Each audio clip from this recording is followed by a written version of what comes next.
Hi viewers, welcome to our channel.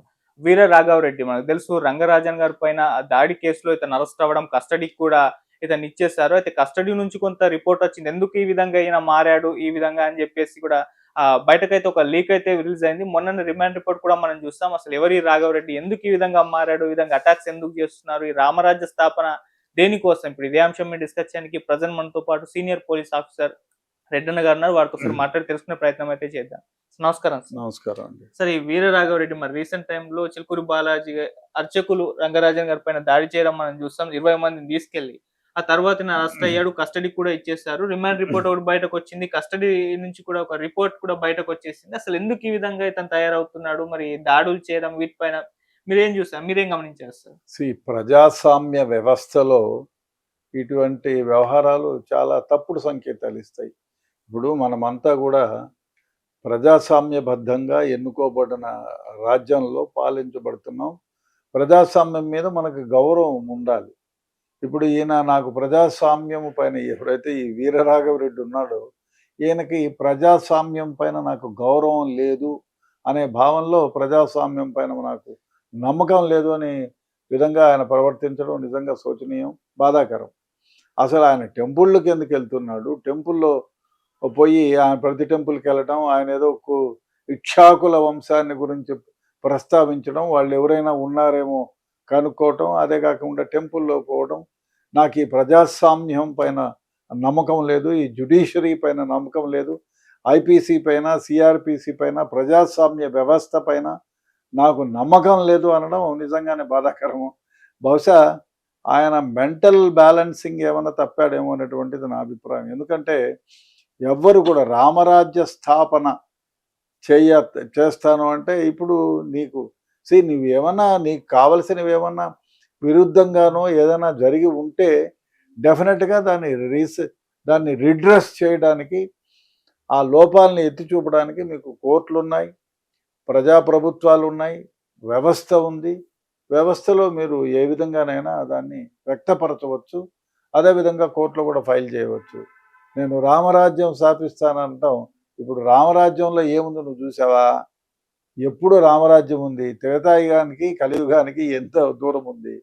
అప్పుడు ఉన్నవాళ్ళు ఏమిటి, ఆ వ్యవస్థ ఏమిటి, ఇప్పుడు వ్యవస్థ ఏమిటి, ఇవన్నీ తెలుసుకోకుండా ఏదో పిచ్చిగా రామరాజ్య స్థాపన అనడం, నేనే ఏదో స్థాపిస్తాననడం, ఇక్షాకులు ఎవరైనా కులస్తులు ఎవరైనా ఉంటే నాకు చెప్పమనటం, ఇవన్నీ పిచ్చికి పరాకాష్ఠేమో అనిపిస్తుంది నాకు ఒక రకంగా చూస్తే.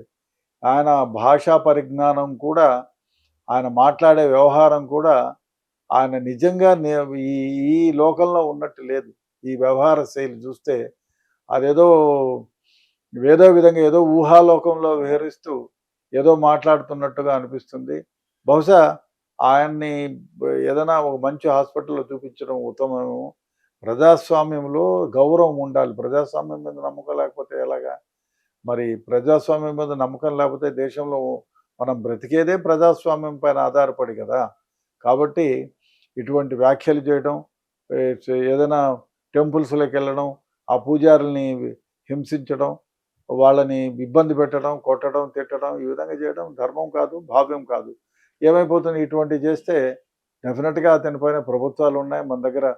మనం ప్రభుత్వాలతో పాటుగా మన దీనికి కట్టుబడి ఉన్నాం, ప్రజాస్వామ్యానికి కట్టుబడి ఉన్నాం. నువ్వు ప్రజాస్వామ్యానికి అగనెస్ట్గా పోయి చట్టవిరుద్ధంగా బిహేవ్ చేస్తే చట్టం తన పని తను చేస్తుంది. డెఫినెట్గా మిమ్మల్ని అరెస్ట్ చేస్తుంది.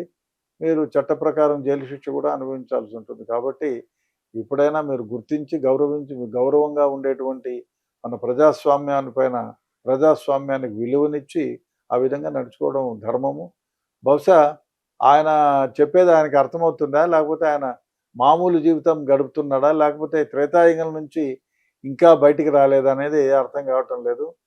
డెఫినెట్గా ఆయన్ని ఏదో ఎవరైనా ఆయన్ని ఎగ్జామిన్ చేసి ఏదైనా అసలు ఏమైనా థింకింగ్లో ఏమన్నా పొరపాట్లు ఉన్నాయా, ఆయన అంటే ఆలోచన శైలికి నార్మల్గా ఉందా, లేకపోతే అబ్నార్మల్ బిహేవియర్ ఏమైనా ఉంటే దానికి ట్రీట్మెంట్ ఇవ్వాల్సిందే, తీసుకుంటే మంచిదని నా అభిప్రాయం.